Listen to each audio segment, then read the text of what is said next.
Hello everyone, good evening. मैं शरद यादव। आज आप मेरे साथ इस क्लास में डिस्कशन करेंगे विजन आईएएस की टेस्ट सीरीज, जो कि यूपीएससी 2024 के लिए स्पेशली डिजाइन की गई है। और इससे पहले हम लोगों ने लगातार 9 से 10 सब्जेक्ट के टेस्ट पेपर कंप्लीट कर लिए थे, 10 टेस्ट किए थे, जिसमें आपकी ज्योग्राफी थी, साइंस थी, हिस्ट्री थी, एनवायरनमेंट थी, पॉलिटी थी। और आज हम लोग टेस्ट नंबर 1 शुरू कर रहे हैं फुल टेस्ट का, यानी कि 24 से लेकर 33 तक पूरे के पूरे फुल टेस्ट रहेंगे।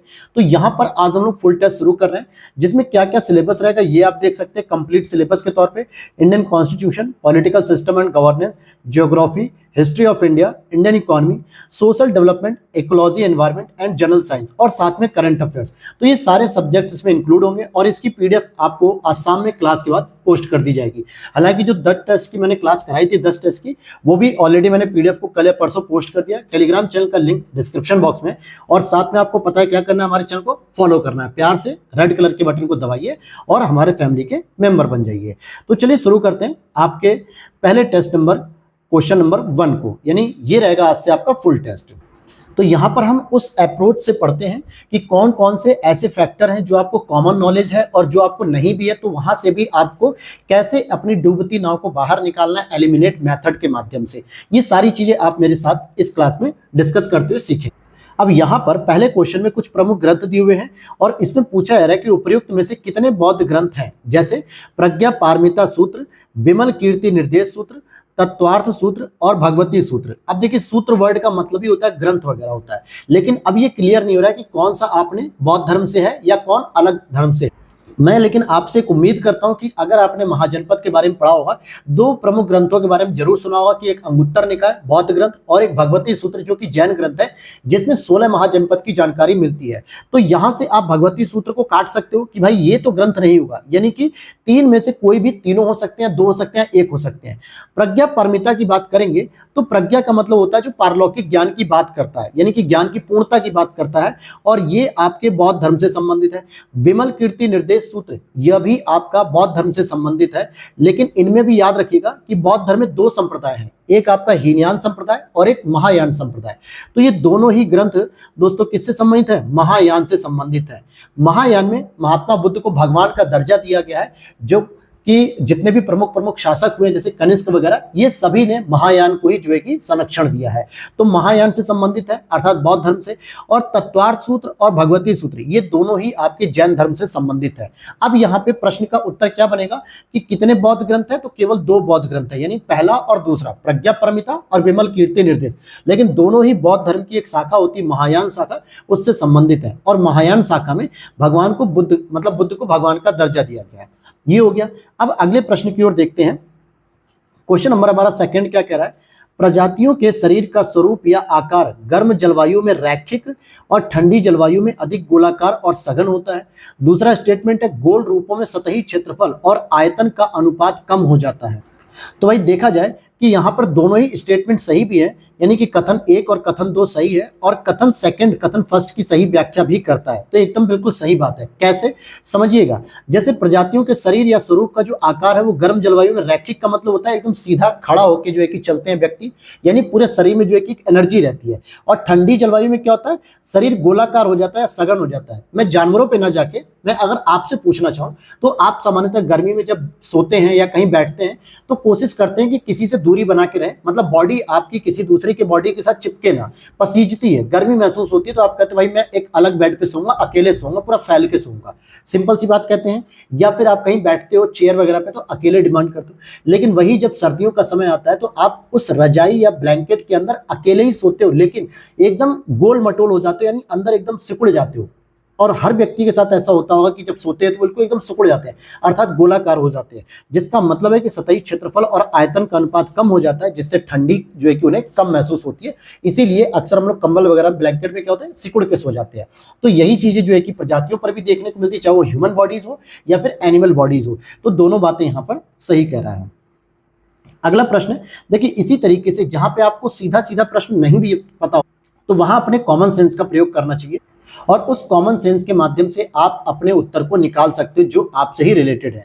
यहाँ पूछ रहा है, फिलिस्तीन की सीमा निम्नलिखित में से किस देश से लगती है? अभी आपने सुना होगा कि इजराइल और फिलिस्तीन को लेकर बहुत संघर्ष होता रहा, जिसमें गाजा पट्टी वगैरह, वेस्ट बैंक, जॉर्डन नदी के आसपास के इन सभी क्षेत्रों को लेकर प्रॉब्लम क्रिएट हुई है। तो यहाँ पर पूछा जा रहा है, लेबनान, सीरिया, जॉर्डन, इजराइल। निम्नलिखित में से कूट का प्रयोग करके बताइए कि कौन कौन सी ऐसी बाउंड्री है जो फिलिस्तीन से बॉर्डर शेयर करती है। तो एक हो जाएगा आपका जॉर्डन और एक हो जाएगा इजराइल। अब ये दोनों कैसे हुए? अब यहाँ पर मैं आपको एक एटलस मैप दिखा रहा हूँ और जरा एटलस मैप पर जो है कि आप नजर डालिए। तो यहाँ पर जरा अपने मैप में आपने मेरे साथ क्लास की होगी अगर वर्ल्ड मैपिंग की क्लास में, तो ये कुछ एरिया इस तरीके से, ये जहाँ पे मैं हाईलाइट कर रहा हूँ, ये वाला एरिया आपको इजराइल का देखने को मिलता है। और इजराइल के ऊपर आप देखोगे यहाँ पे लेबनान भी है, यहाँ पे जॉर्डन भी है। लेकिन आपसे क्या पूछा जा रहा है? फिलिस्तीन का क्षेत्र पूछा जा रहा है। तो सामान्यतः फिलिस्तीन का क्षेत्र कुछ इस तरीके से यहाँ नीचे केवल स्थित है, जो कि जॉर्डन और इस पूरे इजराइल से कवर होता है, लेबनान से कवर नहीं होता, नहीं तो सीरिया से कवर होता है। तो इस वजह से यहाँ पर ये चीज दिखाई गई है। तो यहाँ पर आप इसको देखोगे कि जॉर्डन हो गया और इजराइल हो गया। कुछ इस तरीके से मान लेता हूं कि अगर मैं इसका स्ट्रक्चर बनाना चाहूं तो कुछ नीचे इस तरीके से आपको त्रिभुज टाइप का देखने को मिलेगा। तो यहाँ वाला जो एरिया है, ये वाला जिसको मैं रेड कलर से ड्रॉ कर रहा हूँ पूरा कंप्लीट, ये आपका स्पेशली माना जाता है फिलिस्तीन का एरिया माना जाता है। और यहाँ पे नीचे आपको कौन सा देश देखने को मिलता है? जॉर्डन देखने को मिलता है। कौन सा? जॉर्डन। और ये पूरा का पूरा कौन सा एरिया है? ये इजराइल ऑलरेडी है, ठीक है, ये इजराइल है। और यहाँ पे ऊपर साइड, यहाँ ऊपर साइड में लेबनान देखने को मिलता है। लेकिन ये जो लेबनान है ये बाउंड्री शेयर कर रहा है इजराइल से, न कि फिलिस्तीन से। और यहाँ पे आपको सीरिया देखने को मिलता है इस साइड में, तो ये भी इजराइल से बाउंड्री शेयर कर सकता है। वैसे तो इजराइल से भी मतलब बहुत ही छोटी सी मात्रा करता है, लेकिन स्पेशली अगर फिलीपींस की बात करें, मतलब फिलिस्तीन की, तो केवल और केवल आपका जो ये इजराइल है और साथ में जॉर्डन, बस यही आपसे बाउंड्री शेयर करता है। जिसमें भी गाजा पट्टी का जो क्षेत्र आता है वो भूमध्य सागर के नजदीक है, और जो वेस्ट बैंक का क्षेत्र आता है वो जॉर्डन नदी के पास देखने को मिलता है। तो इसलिए यहाँ पर उत्तर हो जाएगा आपका केवल थर्ड और फोर्थ। अगले प्रश्न की ओर चलते हैं हम लोग। अगला प्रश्न है आपका, यहाँ पे हम देखते हैं कि निम्नलिखित देशों को रेलवे परिचालन मार्ग की लंबाई के घटते क्रम में आपको व्यवस्थित करना है, यानी कौन से देश का सबसे बड़ा रेलवे मार्ग है और रेलवे नेटवर्क के हिसाब से भारत की स्थिति कौन सी है। तो ये मैंने ऑलरेडी आपको जब पढ़ा रहा था घटना चक्र की सीरीज, जो मैंने स्पेशली यूपी पीसीएस और आरओ प्रीलिम्स के लिए स्पेशली तैयार की थी हैंड रिटन नोट्स में, हालांकि वो सभी स्टेट पीसीएस में काम आएगी। तो वहां पे मैंने अपडेट किया था कि जो भारतीय रेलवे नेटवर्क है वो चौथे नंबर पे है दुनिया के। तो इसमें आप देखोगे संयुक्त राज्य अमेरिका, भारत, चीन, रूस। और यहाँ पे आपको बताना है घटते क्रम में, यानी सबसे अधिक रेलवे नेटवर्क की बात करेंगे तो सबसे अधिक जो आपको देखने को मिलेगा लगभग 2.5 लाख, यानी कि 2.5 लाख किलोमीटर की रेंज इसमें है। भारत की बात करेंगे अगर हम, भारत की नहीं बल्कि हम सेकंड नंबर पे बात करेंगे चीन की, तो चीन की लगभग जो है कि 1 लाख के आसपास है। फिर रसिया की बात करेंगे, रसिया की लगभग 85,000 के आसपास है, और इंडिया का 65,000 के आसपास है। तो इस तरीके से जब आप इस पूरे कनेक्टिविटी को देखोगे तो 1, 3, 4, 2, यानी यूएसए 2.5 लाख किलोमीटर, फिर थर्ड नंबर पे चाइना 1 लाख किलोमीटर, फिर फोर्थ नंबर पे आता है रसिया, मतलब सेकंड नंबर पे रसिया, फिर उसके बाद भारत। तो ये आपका कॉम्बिनेशन बनेगा। अगले प्रश्न को देखते हैं। देखिए ये सारे सब्जेक्ट आपके मिले हुए हैं, कोई आपका पॉलिटी से आ रहा है, कोई प्रश्न आपका ज्योग्राफी से, कोई हिस्ट्री से, कोई एनवायरमेंट से। इस तरीके से ये पूरा फुल टेस्ट आप करेंगे लगातार मेरे साथ। लगभग 10 से 11 टेस्ट पेपर रहेंगे और इन सभी की पीडीएफ आपको डेली मिलती रहेगी क्लास के बाद टेलीग्राम चैनल पे। अगला प्रश्न है आपके इतिहास से मुंडा विद्रोह से संबंधित निम्नलिखित कथनों में से कौन सा कथन सही है, यह पूछा जा रहा है। इससे छोटा नागपुर क्षेत्र में जमींदारी प्रथा की शुरुआत हुई थी क्या? तो ऐसा बिल्कुल नहीं है। इसने 1908 के छोटा नागपुर किराएदारी अधिनियम में योगदान दिया, और जिसके तहत आदिवासियों को भूमि स्वामित्व अधिकार प्रदान किए गए थे और एक संथाल परगना अलग से बनाया गया था, जिसमें स्पष्ट अंग्रेजों ने यह नीति तय कर दी थी कि अब जनजातियों या आदिवासियों की जो भूमि है वो गैर आदिवासियों या गैर जनजाति लोगों को स्थानांतरण नहीं की जाएगी। इससे पहले क्या हो रहा था, ब्रिटिश साम्राज्य ने यह नीति का पालन किया और सामान्यतः जमींदारों को या जो अभिजात्य वर्ग था उन्हें ट्रांसफर करना शुरू कर दिया था, जिसकी वजह से यह विद्रोह भी उत्पन्न हुआ। तो अब इसके बाद क्या किया गया कि आपको गैर जनजातियों या गैर आदिवासियों का भूमि ट्रांसफर नहीं की जाएगी, केवल आदिवासी व्यक्ति को ही मिल सकती है। तो दूसरा स्टेटमेंट आपका सही है। इसके परिणाम स्वरूप वर्तमान झारखंड में एक अलग आदिवासी राज्य की स्थापना हुई, तो ऐसा बात नहीं है। जो आदिवासी राज्य नहीं था बल्कि एक संथाल नाम का परगना डेवलप किया गया था, जो एक छोटा सा कस्बा था, ठीक है, वो कोई एक अलग राज्य नहीं बना था। और इससे मुंडा समुदायों में अंग्रेजीकरण और पश्चिमी शिक्षा की एक महत्वपूर्ण परिवर्तन हुआ, यह भी गलत बात है। तो केवल दूसरा स्टेटमेंट सही है। अगला प्रश्न है आपका, मुद्रा राक्षस विशाख दत्त के द्वारा रचित है और एक लोकप्रिय नाटक के रूप में है। यह नाटक मौर्य साम्राज्य में हुए राजनीतिक षड्यंत्रों पर केंद्रित है और इसमें विशेष रूप से प्रसिद्ध मंत्री चाणक्य के आविर्भाव उत्थान का वर्णन भी किया जाता है। विशाख दत्त निम्नलिखित में से किस शासक के दरबारी कवि थे? तो ये चंद्रगुप्त द्वितीय के थे। जब आपसे पहले ही कह दिया कि मौर्य सम्राट से संबंधित है तो भाई मौर्य सम्राट में ही रहेगा, लेकिन यहाँ पे सारे के सारे हर्ष को छोड़ दिया जाए तो ये तीनों ही आपके मौर्य सम्राट से संबंधित हैं। तो यहाँ पे चंद्रगुप्त द्वितीय के बारे में बात की जा रही है। अगला प्रश्न है भक्ति आंदोलन के संदर्भ में। भक्ति आंदोलन के संदर्भ में अद्वैतवाद, विश्व बंधुत्व, बड़े पैमाने पर कर्मकांड, संस्कृत भाषा का प्रचार प्रसार, उपयुक्त में से कितनी भक्ति आंदोलन की विशेषताएं थी? कौन कौन से जो भक्ति आंदोलन होते थे उनकी विशेषताएं क्या थी? बड़ा ही हटके ये प्रश्न पूछा गया है, पहली बार मैं ऐसे प्रश्न को देख रहा हूं। देखिए, पहली चीज, भक्ति आंदोलन में एक तो अद्वैतवाद पर फोकस ज्यादा किया जाता था। किस पे किया था ना? अद्वैतवाद। अद्वैतवाद का मतलब होता है कि ईश्वर और आत्मा में कोई अंतर नहीं है, दोनों एक ही है, यानी कि ईश्वर की एकता या एकेश्वरवाद पर बल दिया जाता था अद्वैतवाद में। तो एक तो यह विशेषता सही थी। दूसरा, उन्होंने विश्व बंधुत्व की भी जो है की बात की थी। जितने भी विश्व भक्ति आंदोलन होते थे, चाहे वो कबीर आंदोलन, कबीर को देख लो, जुलाहा को मतलब कबीर देख लो, रहतास देख लो, या फिर आप गुरु नानक जी को देख सकते हो, वो सभी ये मानते थे कि पूरा विश्व एक परिवार है और सभी लोग इसमें मिलजुल कर रहे, चाहे वो किसी भी धर्म, जाति, संप्रदाय के हों। तो विश्व बंधुत्व की भावना से प्रेरित होते थे और महात्मा गांधी जी भी इसी भक्ति आंदोलन से प्रेरित थे, इसलिए वो भी जो है कि सर्वधर्म संभाव के साथ वसुधैव कुटुंबकम पे ज्यादा बल देते थे, यानी पूरा विश्व एक परिवार है। तो ये भी स्टेटमेंट सही है। लेकिन बड़े पैमाने पर कर्मकांड नहीं होता था, बल्कि उन्होंने तो भक्ति आंदोलन के माध्यम से कर्मकांड का विरोध किया। जो आदिकालीन प्राचीन सभ्यता में, ऋग्वैदिक सभ्यता में कर्मकांड पे ज्यादा फोकस होता था, उस पर जो है कि उसका विरोध किया। साथ में संस्कृत भाषा का ही प्रचार प्रसार किया, ऐसी बात बिल्कुल नहीं है। उन्होंने अपनी क्षेत्रीय भाषा में जो है कि प्रचार प्रसार किया, जिससे आम जनता तक भक्ति का जो है कि मतलब पहुंच सके। जैसे गुरु नानक देव ने पंजाब वगैरह के क्षेत्रों में गुरुमुखी का प्रयोग किया, वहीं कबीर ने जो है कि खड़ी बोली का प्रयोग किया। तो अलग अलग क्षेत्रों में लोगों ने अलग अलग भाषाओं का प्रयोग किया, ये किसी संस्कृत भाषा का प्रचार नहीं कर रहे थे। इसलिए यहाँ पे केवल 2 युग्म सही है। उम्मीद करता हूँ क्वेश्चन को समझने का तरीका आप सीख पा रहे होंगे मेरे साथ, और किस प्रकार से एलिमिनेट करना ये भी चीजें आप सीख पा रहे होंगे, बिल्कुल अपने कॉमन सेंस पे, और अगर आपने एक बार भी टॉपिक को पढ़ा होगा तो। आगे चलते हैं। निम्नलिखित में से कौन से देश संघाई सहयोग संगठन यानी एससीओ के सदस्य हैं? आपको पता होना चाहिए कि अभी एससीओ की टोटल जो सदस्यता हो चुकी है वो कितनी है दोस्तों? 9 हो चुकी है, ठीक है। इससे पहले 8 थी, लेकिन अभी हाल ही में ईरान ने भी इसको ज्वाइन कर लिया है, इसलिए अब इसकी सदस्यता कितनी हो गई? 9 हो चुकी है।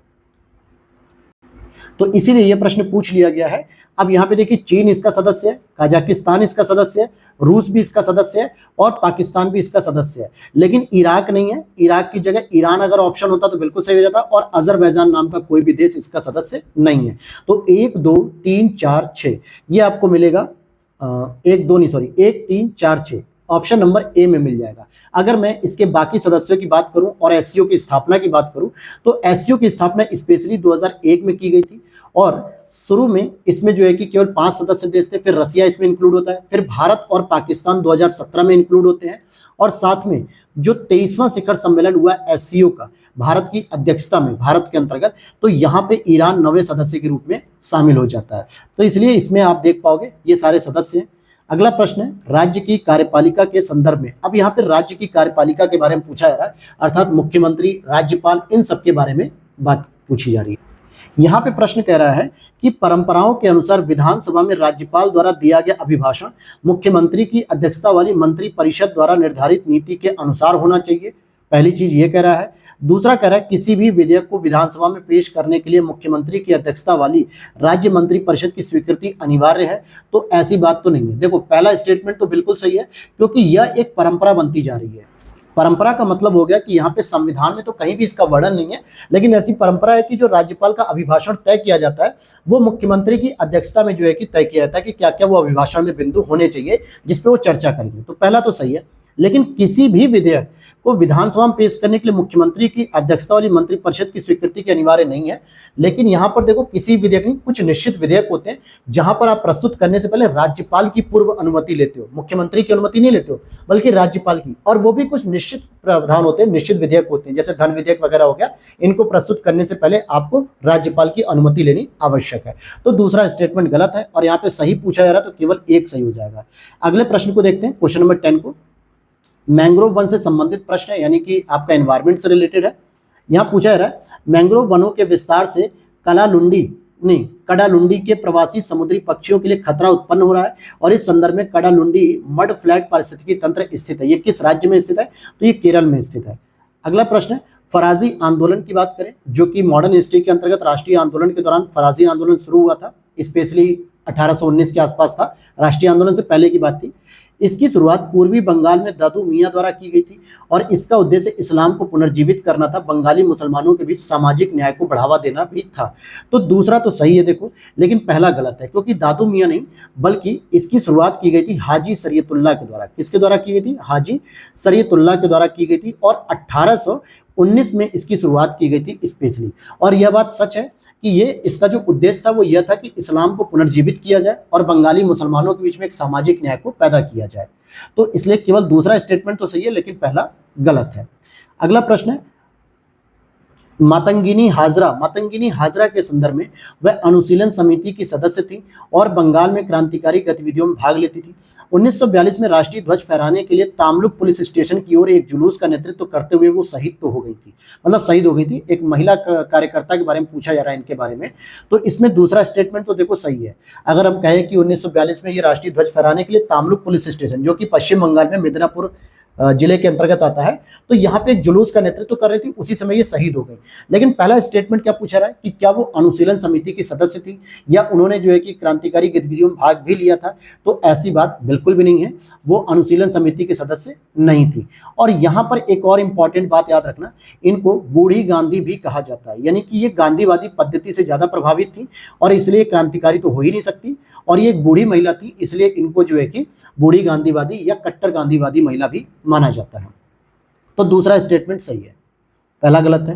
अगला प्रश्न है आपका 13 नंबर पे, संयुक्त राज्य अमेरिका और भारत के निर्वाचनों के सामान्य पहलुओं के संदर्भ में विचार कीजिए और उपयुक्त कथन में से कितने सही नहीं है। अमेरिका की जो इलेक्शन प्रोसीजर है और जो भारत की इलेक्शन प्रोसीजर है उसके बारे में पूछा जा रहा है।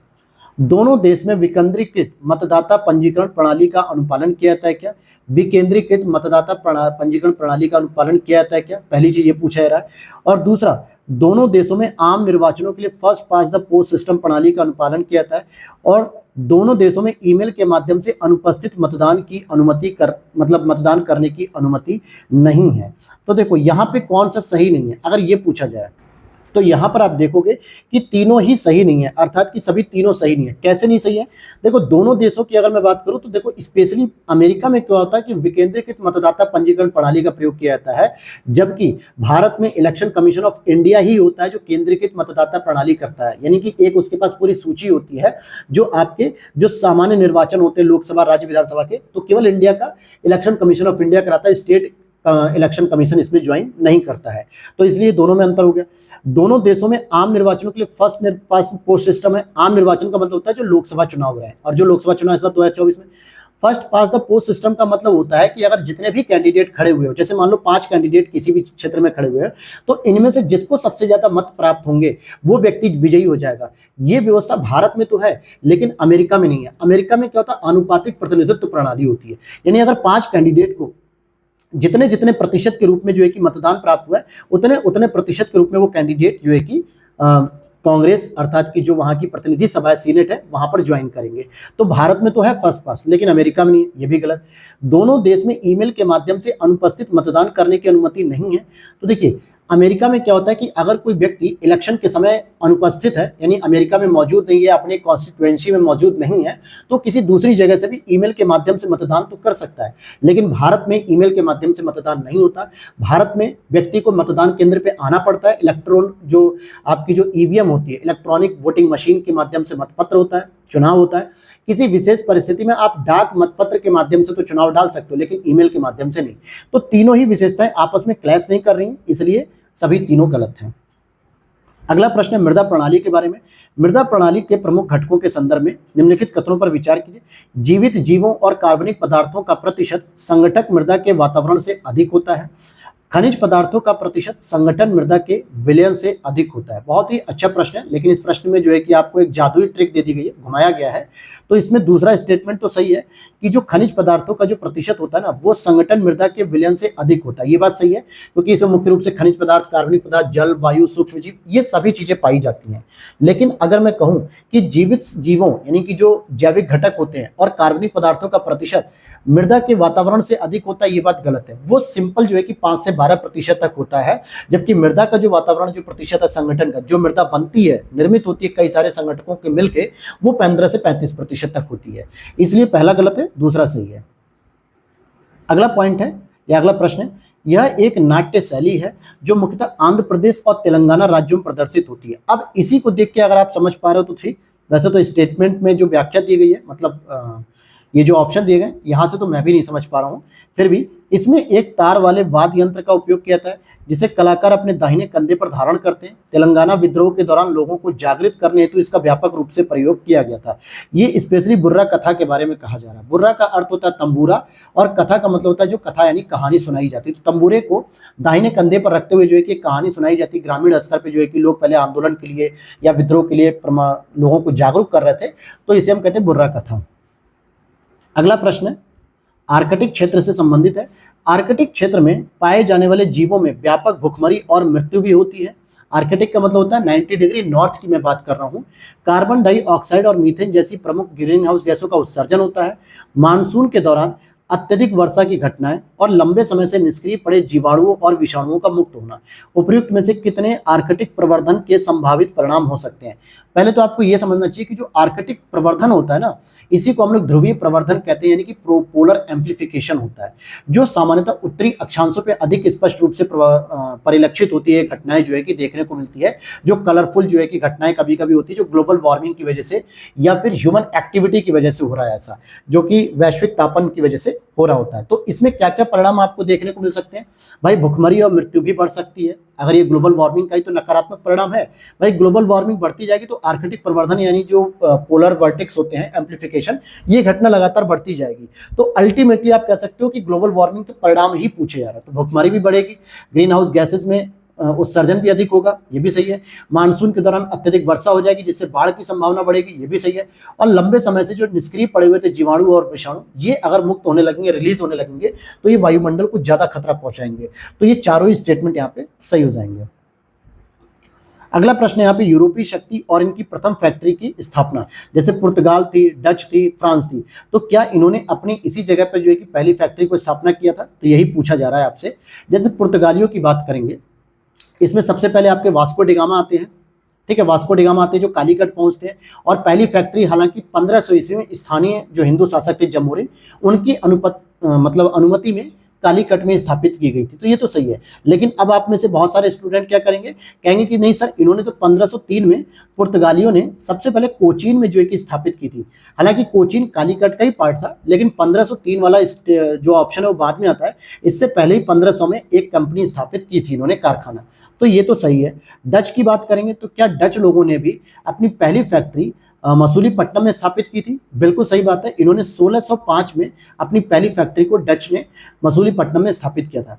अगर हम फ्रांस की बात करेंगे तो फ्रांसीसी कंपनी का गठन ही 1664 में हुआ था और इन्होंने 1668 में पहली फैक्ट्री स्थापित की गई थी और दूसरी इन्होंने 1669 में स्टैब्लिश की थी।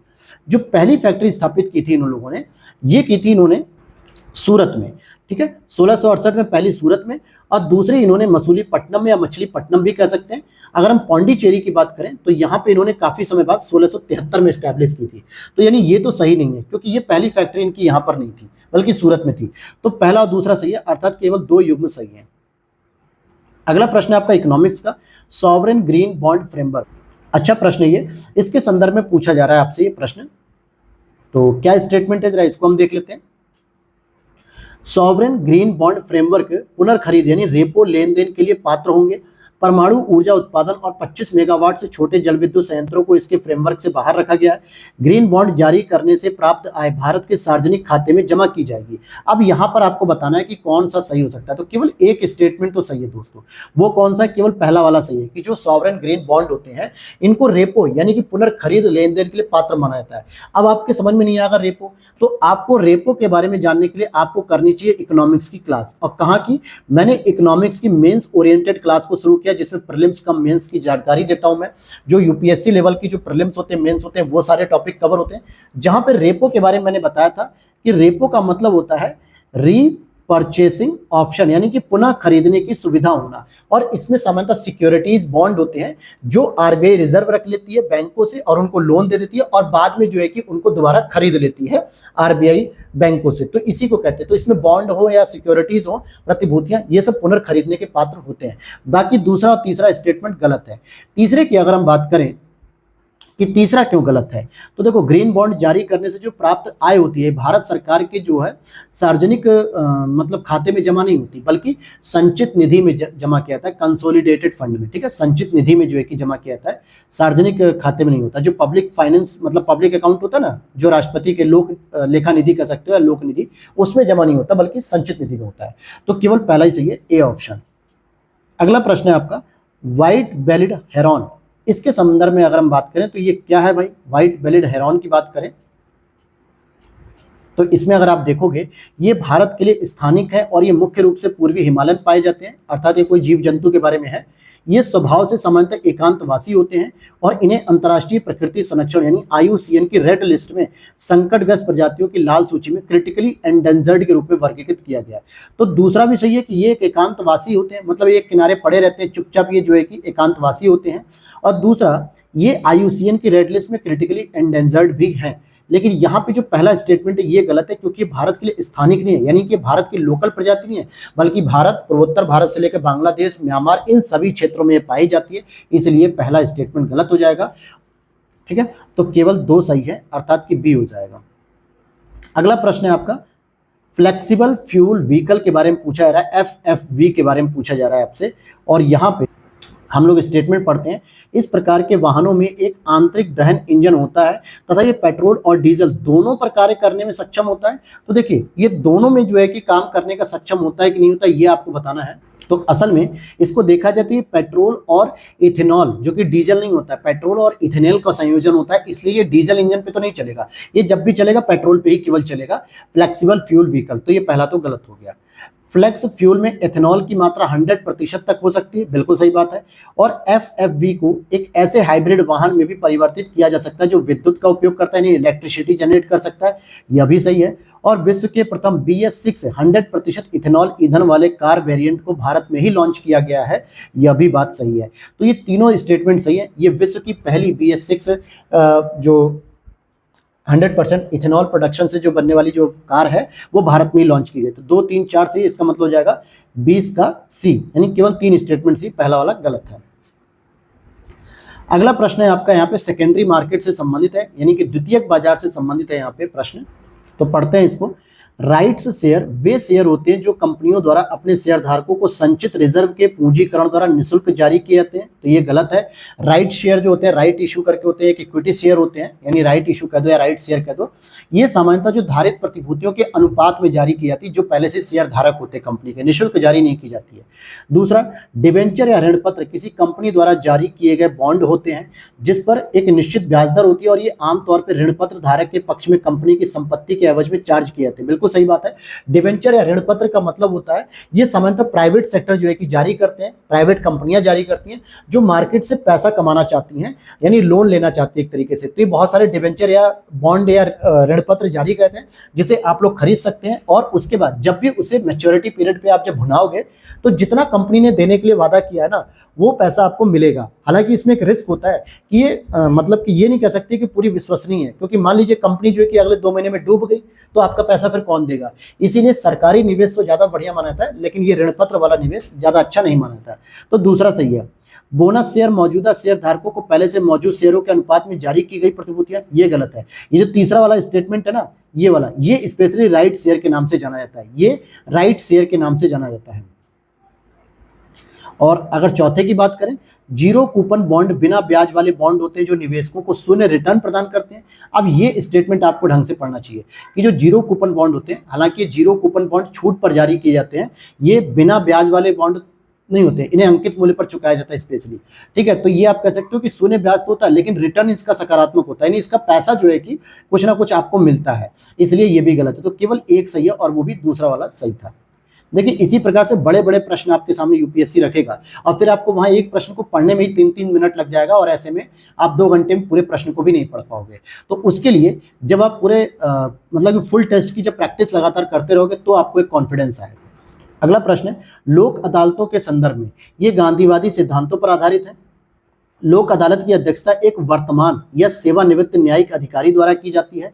लोक अदालत के निर्णय के विरुद्ध उच्च न्यायालयों में अपील की जा सकती है। पहली चीज, जो तीसरा स्टेटमेंट है वो तो गलत है भाई, लोक अदालत के खिलाफ आप कहीं भी अपील नहीं कर सकते हो उसके निर्णय के खिलाफ, क्योंकि लोक अदालत का गठन सामान्यतः आप आम सहमति से होता है। जब दोनों पक्ष सहमत होते हैं कि ठीक है, सुप्रीम कोर्ट, हाई कोर्ट या डिस्ट्रिक्ट कोर्ट में बहुत सारे मामले पेंडिंग्स हैं और हो सकता है हमारे पेंडिंग्स की सुनवाई करने में 2 साल 3 साल लग जाए कोर्ट को, और हमें सुनवाई अभी चाहिए होती है, तो हम लोग क्या करते हैं कि लोक अदालत के पास जाते हैं और आपसी सहमति पत्र देते हैं कि सर आप जो भी निर्णय दोगे वो हमारे लिए जो है कि बाध्यकारी होगा, उसके खिलाफ हम कहीं भी अपील नहीं करेंगे। इसलिए लोक अदालत के निर्णय के खिलाफ कोई भी अपील नहीं की जाती है, चाहे सुप्रीम कोर्ट हो चाहे हाई कोर्ट हो।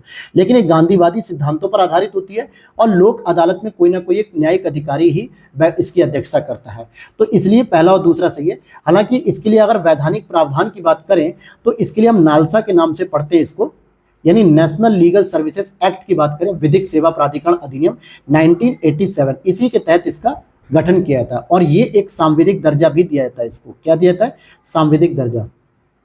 तो इस हिसाब से आपका पहला और दूसरा सही है। अगले प्रश्न की बात करें, क्वेश्चन नंबर 23, अवसर लागत के संदर्भ में निम्नलिखित कथनों पर विचार कीजिए। यह चुने गए विकल्प के अलावा उपलब्ध अगला सर्वोत्तम विकल्प भी होता है। अवसर लागत की गणना केवल उत्पादकों पर लागू होती है, उपभोक्ताओं पर लागू नहीं होती है। तो पहला स्टेटमेंट तो सही है कि भाई ठीक है, आपको चुने गए विकल्प के अलावा जो उपलब्ध जो और भी अच्छे जो है कि सर्वोत्तम विकल्प हो सकते हैं उसको भी लेकर बात की जाती है, लेकिन ऐसा नहीं कि केवल उत्पादक भी होता है भाई, कंज्यूमर भी तो चाहता है ना कि अपने लिए अपॉर्चुनिटी कॉस्ट की बात करता है बेहतर तरीके से, इसलिए ये उपभोक्ता पर भी लागू होती है। तो दूसरा स्टेटमेंट गलत हो गया। अगला है E20, G20 की बात नहीं कर रहा हूं मैं E20 की बात कर रहा हूं। ठीक है, E20 का मतलब क्या होता है? एथेनॉल से संबंधित है, जिसमें 20% जो है कि एथेनॉल और 80% के आसपास पेट्रोल या गैसोलीन का मिश्रण किया जाएगा। तो ये किससे संबंधित हो गया? ये एथेनॉल मिश्रित पेट्रोल से, यानी एक पेट्रोल जिसमें हमने टारगेट रखा था कि पहले हम 10% तक जो है कि मिलाएंगे, लेकिन हमने उसे समय से पहले ही कंप्लीट कर लिया। और ऐसे में भारत सरकार ने एक नया टारगेट रखा है कि 2025 से लेकर हम 2030 तक पेट्रोल में 20% एथेनॉल मिश्रण प्राप्त करने के लक्ष्य को लेकर आगे बढ़ रहे हैं। 2025 से लेकर 2030 तक ये पेट्रोल में मिलाया जाएगा, यही E20 है। अगला प्रश्न है, नेशनल कार्बन रजिस्ट्री के संदर्भ में अगर हम बात करें, इसे क्योटो प्रोटोकॉल और पेरिस समझौते के अनुच्छेद 6 के तहत जलवायु परिवर्तन पर संयुक्त राष्ट्रीय फ्रेमवर्क UNFCCC द्वारा लॉन्च किया गया था। इसे डिजिटल पब्लिक गुड के रूप में मान्यता प्रदान की गई है। यह देशों को अपने राष्ट्रीय स्तर पर निर्धारित योगदान के अंतर्गत निर्धारित किए गए उत्सर्जन कटौती लक्ष्यों को प्राप्त करने के लिए एक दूसरे के साथ सहयोग करने की अनुमति भी देता है। अब यहाँ पर अगर आप देखोगे तो पहला स्टेटमेंट गलत है, क्योंकि जो नेशनल कार्बन रजिस्ट्री है दोस्तों, ये आपकी मतलब UNFCCC से संबंधित नहीं है, बल्कि ये UNDP से संबंधित है, यूनाइटेड नेशनल डेवलपमेंट प्रोग्राम से संबंधित है। तो पहला स्टेटमेंट गलत हो गया। दूसरे की अगर हम बात करें कि ये डिजिटल पब्लिक गुड के रूप में मान्यता इसको प्राप्त है, तो इसके रूप में भी इसको नहीं है जो है कि मतलब कि हाँ, मतलब इसको तो मान्यता प्राप्त है, सॉरी, इसे डिजिटल पब्लिक गुड एक सॉफ्टवेयर के रूप में इसे जो है कि मान्यता प्राप्त है इस नेशनल कार्बन रजिस्ट्री को। तो दूसरा तो सही है।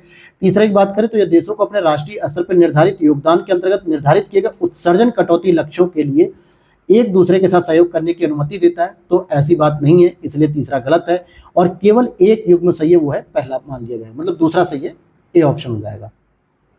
एक तो ये युग्म वाले में भी बहुत आपको कंफ्यूजन पैदा करेगा।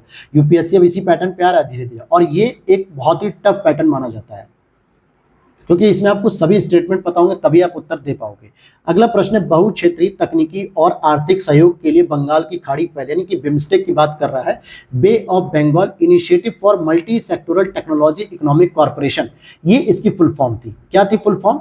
मैंने क्या बताया? Bay of Bengal initiative for multi sectoral technology economic corporation की बात की जा रही है यहाँ पे, और ये इसके गठन के बारे में बात की जा रही है।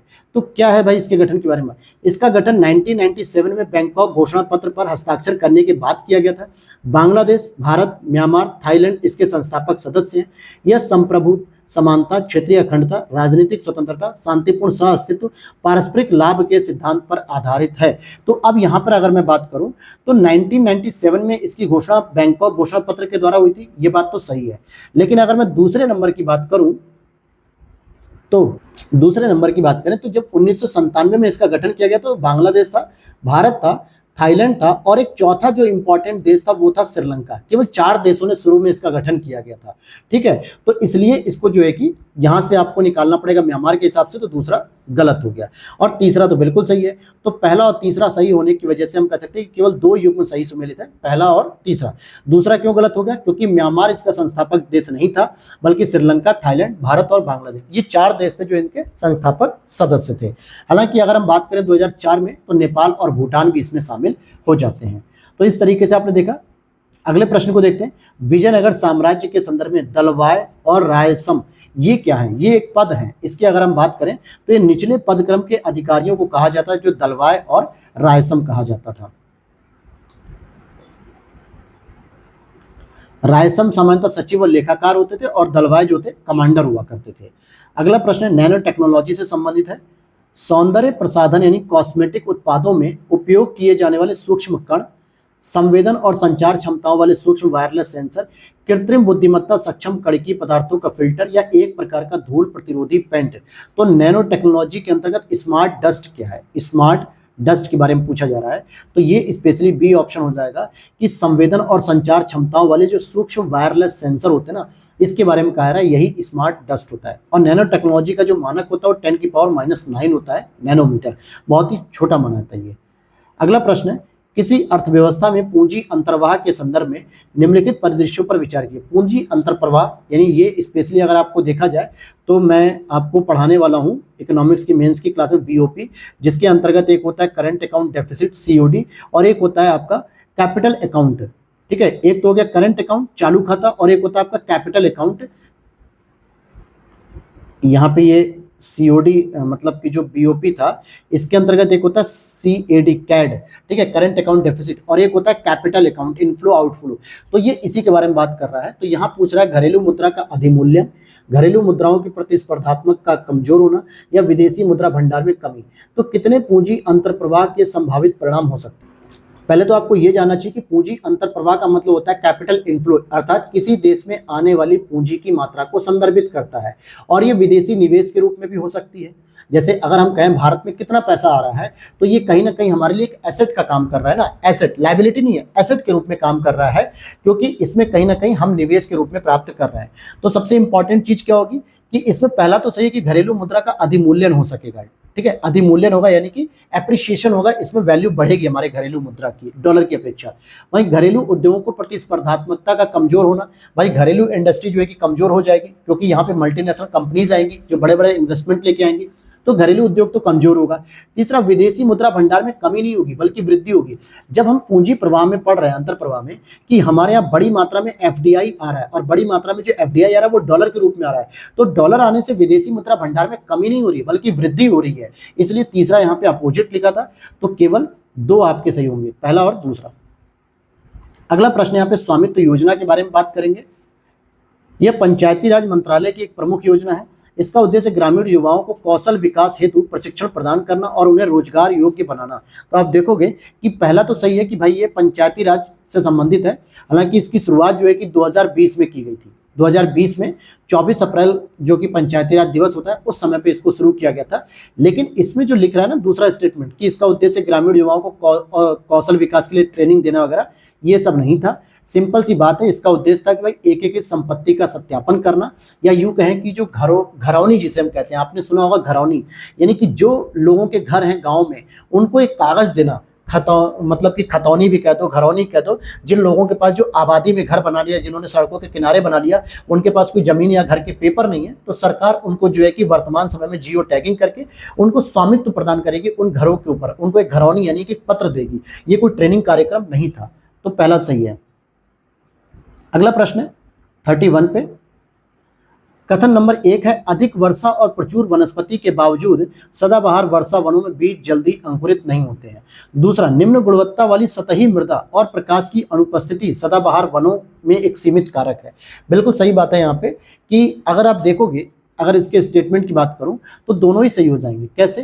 क्योंकि देखो, अगर निम्न गुणवत्ता वाली सतही मृदा होती है, क्यों होती है? क्योंकि जहां पर लगातार बारिश का मान बढ़ेगा, जहां पे बारिश लगातार होती रहेगी, पत्तों से जो है कि बारिश की बूंदें नीचे गिरेंगी, तो कहीं ना कहीं वो मृदा का क्षरण करेगी, मृदा का अपर्दन करेगी, और ऐसी अपर्दन वाली मृदा निम्न गुणवत्ता की होती है। वहीं प्रकाश की अनुपस्थिति भी क्यों होती है? क्योंकि सदाबहारी वृक्षों के जो पौधे होते हैं, जिसको हम वितान कहते हैं, पत्ते होते हैं, बहुत बड़े बड़े, बहुत चौड़े चौड़े होते हैं। और जैसे मान लीजिए एक पेड़ ये इस तरीके का है, ठीक है, और इसका जो पत्ता होगा ना, वो कुछ इस तरीके का खूब बड़ा बड़ा होगा, ठीक है, कुछ बड़ा बड़ा जो है कि पत्ता होगा इस तरीके से, तो इसके नीचे जो है कि सूर्य का प्रकाश नहीं पहुंच पाएगा, और इसके नीचे रहने वाले जीव जंतु या छोटे छोटे पौधे जो है कि क्या होंगे, उस सूर्य के प्रकाश के लिए संघर्ष करेंगे। तो ये एक सीमित फैक्टर हो जाएगा, ये बात सही है। और अधिक वर्षा प्रचुर वनस्पति के बावजूद भी यहाँ पे बीज जल्दी अंकुरित नहीं हो पाते हैं। तो 1 और 2 दोनों सही है, और इसकी व्याख्या भी सही की जा रही है, क्योंकि अंकुरण के लिए तो सूर्य का प्रकाश चाहिए, और सूर्य का प्रकाश पहुंचता नहीं है। नेक्स्ट है, आजादी के बाद से भारत में केवल एक बार ही राष्ट्रीय आपातकाल लगा है। भाई, राष्ट्रीय आपातकाल 3 बार लगा है, अगर आपको पता होना चाहिए। राष्ट्रीय आपातकाल 3 बार लगा है। कब लगा था? पहला लगा था 1962 में, नेहरू जी ने लगाया था चाइना वॉर के समय। दूसरा लगा था 1971 पाकिस्तान वॉर के समय, और तीसरा लगा था 1975 घरेलू या आंतरिक अशांति के रूप में, जो कि 71 और 75 दोनों ही इंदिरा गांधी जी ने लगाया।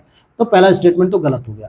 आजादी के बाद से भारत को कभी भी वित्तीय आपातकाल का सामना नहीं करना पड़ा, यानी आर्टिकल 360 का प्रयोग कभी नहीं किया गया। ये बात सही है। हमारे भारत की साख हमेशा मजबूत बनी रही आर्थिक रूप से, इसलिए कभी इसकी आवश्यकता नहीं पड़ी। 1951 में पहली बार राष्ट्रपति शासन पंजाब में लागू किया गया था, ये बात सही है, और इसके लिए पेप्सू वर्ड यूज किया जाता है। पेप्सू पंजाब मतलब कि पंजाब के लिए जो ये वर्ड था कि पेप्सू नाम से जो है कि एस्टेब्लिश किया गया था, तो इसको, तो इसलिए दूसरा और तीसरा सही है, अर्थात केवल 2 युग्म सही है। अगला प्रश्न है बेरोजगारी के संदर्भ में।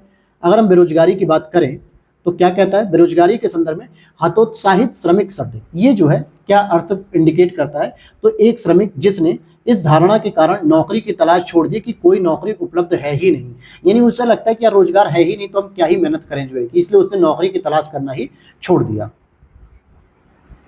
अगला प्रश्न 34 नंबर पे देखेंगे, निम्नलिखित देशों पर विचार कीजिए। देखिए दोस्तों, एक ही क्लास में हम लोग पूरे टेस्ट को कवर करेंगे, ठीक है। एक टेस्ट के लिए पूरा, चाहे 1.5 घंटा लगे, चाहे हमें 2 घंटे लगे, या 1 घंटे 20 मिनट लगे, लेकिन हम एक ही क्लास में इसको पूरा कवर करते हुए चलेंगे। निम्नलिखित देशों पर विचार करिए और उपयुक्त में से कितने देशों में एक से अधिक टाइम जोन है। जैसे अगर हम भारत की बात करें तो भारत में कितने टाइम जोन है? एक ही तो टाइम जोन है, 82.5 डिग्री, ठीक है, 82.5 डिग्री पूर्वोत्तर, यानी एक टाइम जोन जो कि इलाहाबाद के पास से जो है कि गुजरता है। लेकिन अब एक दूसरे टाइम जोन की बात की जा रही है, जो आसाम के आसपास देने के लिए बात की जा रही है, ठीक है। तो ऐसे जो है कि भारत के अलावा मतलब ऐसे कौन कौन से देश हैं यहाँ पे 3 ऑप्शन में से कि जिनके पास एक से अधिक टाइम जोन है, और जिन देशों के पास एक से अधिक टाइम जोन होगा उनका देशांतरी विस्तार ज्यादा बड़ा होगा, यानी उनकी ये देशांतरी विस्तार जो है कि इस तरीके से ज्यादा बड़ा होगा। जैसे रसिया वगैरह का है, रसिया में तो सबसे अधिक तो दोस्तों फ्रांस में मिलेगा, 13 जो है कि टाइम जोन है वहां पे। तो फ्रांस में आपको देखने को मिलेंगे 13 टाइम जोन, यूएसए में देखने को मिलेंगे 11 टाइम जोन, और अगर मैं चाइना की बात करूं तो चाइना ने भी जो है कि भारत की तरह एक ही टाइम जोन रखा है यहाँ पे। तो इसलिए 1 और 3 यानी कि फ्रांस और यूएसए, अर्थात केवल 2 युग में ऐसे सही है जो एक से अधिक टाइम जोन रखते हैं। अगला प्रश्न है, हाल ही में सुर्खियों में रही पिन्ना नोबिलिस ये प्रजाति जो है इसके संदर्भ में रही है, तो इसके बारे में बात करनी है कि ये क्या है। तो यह एक भूमध्य सागरीय क्लैम की एक बड़ी प्रजाति है जो विलुप्त होने के कगार पर थी, लेकिन अब इनकी संख्या में पुनः वृद्धि हो रही है। तो ये सी ऑप्शन हो जाएगा। अगले प्रश्न को देखते हैं। यहाँ पे मरुस्थल है और उनके देश हैं, और ये पूछा जा रहा है कि कौन कौन से देशों में ये मरुस्थल पाए थे, क्या ये सही मिलान है कि नहीं। तो आप देखोगे ग्रेट सैंडी डेजर्ट ऑस्ट्रेलिया में, हालांकि ऑस्ट्रेलिया में 6 बड़े बड़े मरुस्थल पाए जाते हैं, इसलिए ऑस्ट्रेलिया को प्यासी भूमि भी कहा जाता है, क्योंकि यहाँ पे 6 मरुस्थल हैं बड़े बड़े, ठीक है, जिसमें आपका स्टोनी डेजर्ट हो गया, और इस तरीके से और भी डेजर्ट है यहाँ पर, ग्रेट सैंडी डेजर्ट हो गया। मोजावे डेजर्ट की बात करें तो संयुक्त राज्य अमेरिका में है। रब अल खली की बात करें सऊदी अरब में है। टकला मकान मरुस्थल चाइना में है। और ये चारों ही डेजर्ट मैंने आपको वर्ल्ड मैपिंग की क्लास में कराया है। आप लोग यूपीएससी के लिए स्पेशली उसे फॉलो कर सकते हो, वर्ल्ड मैपिंग की क्लास जो सबसे अधिक इंपॉर्टेंट रहेगी आपके लिए, बहुत ही बेनिफिशियल रहेगी दोस्तों। ठीक है, तो यहाँ पे चारों युग्म सही सुमेलित है।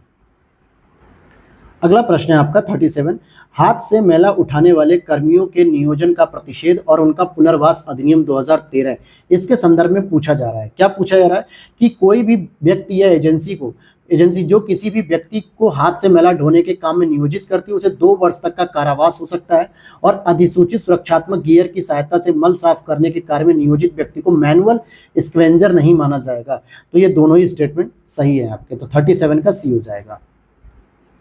अगला प्रश्न है हाई कोर्ट के बारे में।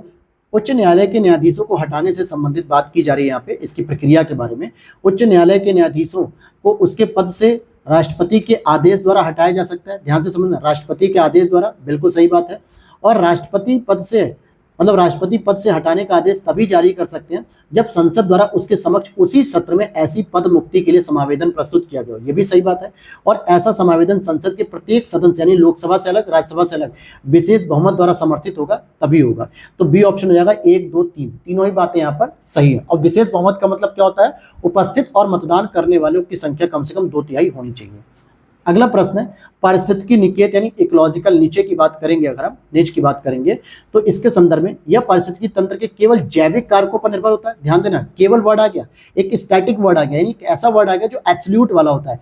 तो भाई जैविक कारक पे ही नहीं करता बल्कि ये अजैविक घटकों पर भी निर्भर करता है। तो पहला तो गलत। पारिस्थितिकी निकेत निम्न पोषी स्तरों पर लघुतम होता है तथा ऊपरी पोषी स्तरों पर वृहत्तम होता है, बिल्कुल सही बात है। जो पोषी स्तर निम्न होते हैं वहां पे कम मात्रा में होता है, लेकिन जो पोषी स्तर बहुत बड़े होते हैं वहां पे ज्यादा मात्रा में होता है। तो एक तो ये हो गई।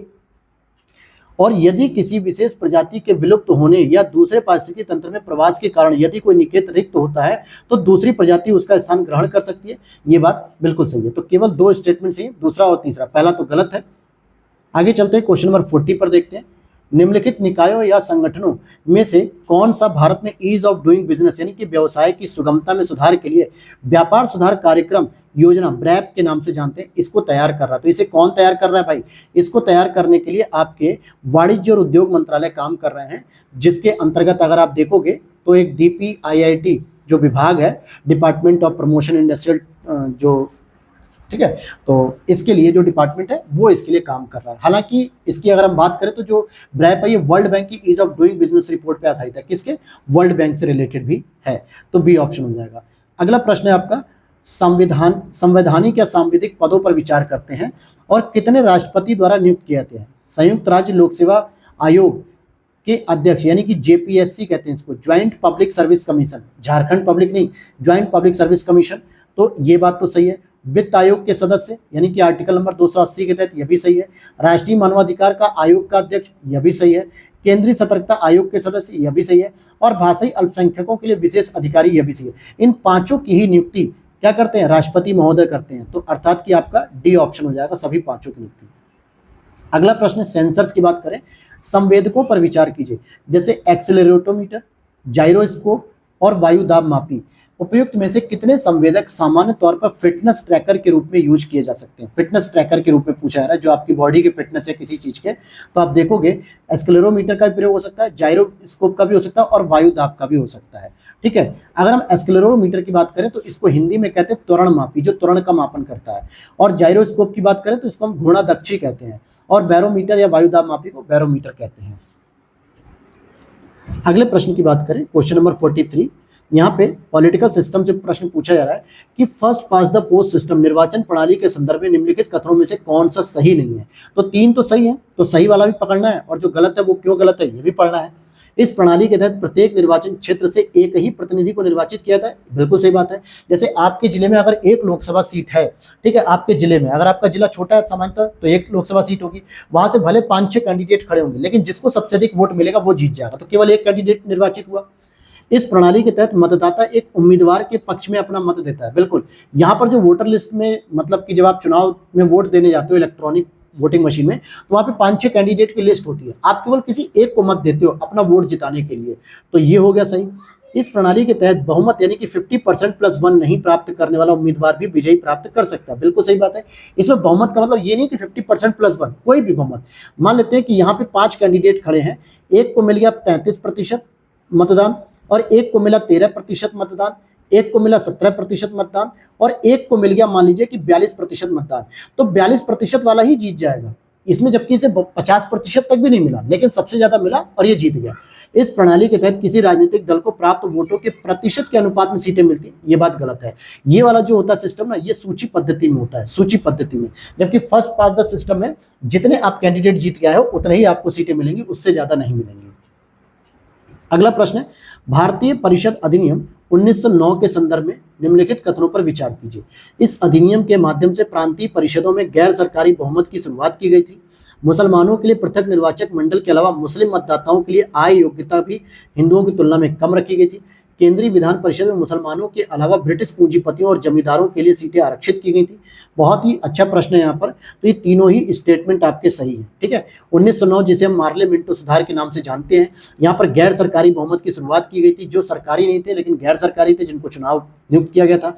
दूसरा, मुसलमानों के साथ साथ जो है कि मुस्लिम मतदाताओं के लिए जो इनकम की योग्यता रखी गई थी, तो हिंदुओं की अपेक्षा कम रखी गई थी। और जो यहाँ पे सीटें रिजर्व रखी गई थी, इसमें आप देखोगे ब्रिटिश पूंजीपतियों के लिए 4 सीटें रिजर्व थी और जमींदारों के लिए 2 सीटें रिजर्व हुआ करती थी, ठीक है। और 8 सीटें जो है कि मुसलमानों के लिए रिजर्व की गई थी। तो सी ऑप्शन हो जाएगा, तीनों ही सही है। अगला प्रश्न है, सेज के बारे में बात करेंगे, स्पेशल इकोनॉमिक जोन के बारे में। सेज सांविधिक कानून द्वारा समर्थित होता है। सेज में कच्चे माल जैसे उत्पादों के आयात के लिए लाइसेंस की आवश्यकता होती है, और सेज द्वारा घरेलू बिक्री पर कोई सीमा शुल्क लागू नहीं किया जाता है। तो ये प्रश्न आपसे पूछा जा रहा है। तो अगर आप देखोगे तो केवल एक स्टेटमेंट सही है, और वो भी पहला वाला सही है, क्योंकि सेज को आपके अधिनियम नंबर 205 यानी कि स्पेशल इकोनॉमिक जोन एक्ट 2005 के तहत इसको सांविधिक कानून के रूप में लागू किया गया था। इसको एक विधिक ढांचा प्रदान किया गया। लेकिन दूसरी अगर हम बात करें कि सेज में कच्चे माल के उत्पादों के आयात के लिए क्या लाइसेंस की आवश्यकता नहीं होती है, तो ये बात गलत है, ठीक है। क्योंकि आप सेज का अगर डेवलपमेंट भी देख रहे हो ना, तो वो निर्यात करने के लिए किया जाता है, न कि आयात करने के लिए। आयात करने का तो जो है कि भारत को घाटा होगा। सेज को जो डेवलप किया था स्पेशली निर्यात करने के लिए व्यवस्था बनाई जाती है, तो इसमें आयात वाली तो बात ही खत्म हो गई। और घरेलू बिक्री पर कोई सीमा शुल्क लागू नहीं किया था, ऐसा नहीं है, उस पर भी एक ना एक सीमा शुल्क रहता है जो कि लगाया जाता है। तो इस तरीके से आप देखोगे, तीसरा भी गलत है, दूसरा भी गलत है, केवल पहला सही है, यानी एक। अगले प्रश्न को देखते हैं, भारतीय अर्थव्यवस्था के संदर्भ। तो यहाँ पे हमसे पूछा जा रहा है, भारतीय अर्थव्यवस्था के संदर्भ में निम्नलिखित में से कितने को प्रत्यक्ष विदेशी निवेश में शामिल किया जा सकता है, यानी कि फॉरेन डायरेक्ट इन्वेस्टमेंट यानी एफडीआई में शामिल कर सकते हो। कितने को शामिल कर सकते हो, तो आप देखोगे अनिवासी भारतीय जमा यानी कि जो एनआरआई की जो जमा है, क्या उसे आप इसमें शामिल करोगे? तो हम कहेंगे कि नहीं सर, जो एनआरआई के जो खाते में जो पैसा जमा होता है ना, वो एक तरीके से विदेशी ऋण का हिस्सा तो हो सकता है, परंतु वो किसी प्रकार का एफडीआई नहीं है, क्योंकि वो तो अपना पैसा वापस ले लेगा। तो ये हटा दो। गैर परिवर्तनीय डिबेंचर, गैर परिवर्तनीय डिबेंचर की अगर हम बात करें तो क्या ये सही है कि नहीं है? तो हम कह सकते हो कि हाँ, किसी सूचीबद्ध अगर भारतीय कंपनी ने अगर एफपीआई के माध्यम से इस तरीके का काम किया है, नहीं, इस तरीके का नहीं दोस्तों। गैर परिवर्तनीय डिबेंचर की बात अगर हम करें तो ये भी नहीं, ये भी एफडीआई के अंतर्गत नहीं आएगा, ठीक है। पहला दूसरा दोनों नहीं आएंगे। किसी सूचीबद्ध भारतीय कंपनी में पात्र लिखत के माध्यम से 10% या उससे अधिक का विदेशी पोर्टफोलियो निवेश किया, तो इसको हम एफडीआई के रूप में कह सकते हैं, क्योंकि एफडीआई के लिए टर्म्स कंडीशन होती है कि या तो आप 10% या फिर उससे अधिक का करोगे इन्वेस्टमेंट। लेकिन अगर 10% से कम इन्वेस्टमेंट कर रहे हो तो उसको हम लोग एफआईआई बोलते हैं, यानी कि फॉरेन इंस्टीट्यूट इन्वेस्टमेंट कहा जाता है। लेकिन यह एफडीआई की बात हो रही है, और ये भी कह रहा है 10% या इससे अधिक, तो ये तो सही है।